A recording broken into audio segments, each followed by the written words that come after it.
as the news started to trickle out, the hardcore Mavs fans, the people that have been around the block a time or two, that understand that stuff will come out in the future. I listened to Bill Simmons's podcast where he was like, there must be something more. Everybody is sort of in agreement on that front. Mm-hmm. And the more you hear and the more you see it with your own eyes, him speaking it, the answer might actually be they thought this was the smartest thing to do. And that is alarming. I mean, Nico, I don't have the exact quotes, maybe you do, but he said that there was no indication that Luka wanted out. There was no indication that he wouldn't sign an extension.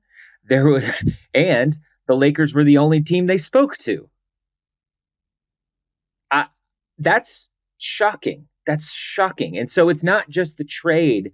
And we can get into sort of the relationship that I feel like Mavs fans have with this team.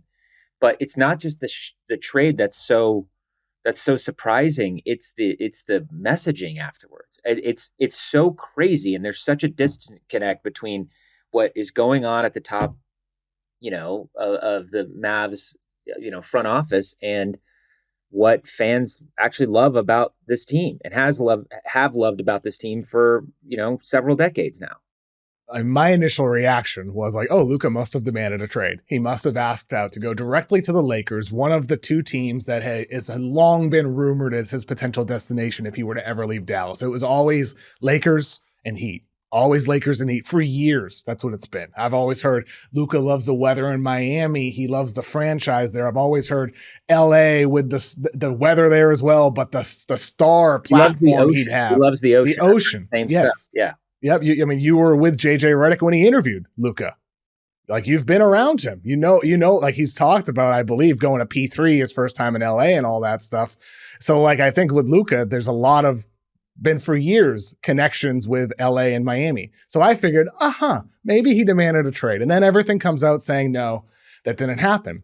I asked around a bunch of executives around the league. I'm like, hey, is it possible his agent Bill Duffy might have secessioned this situation here and said to Nico Harrison, if you don't trade him now, we're going to sideline him for the rest of the season.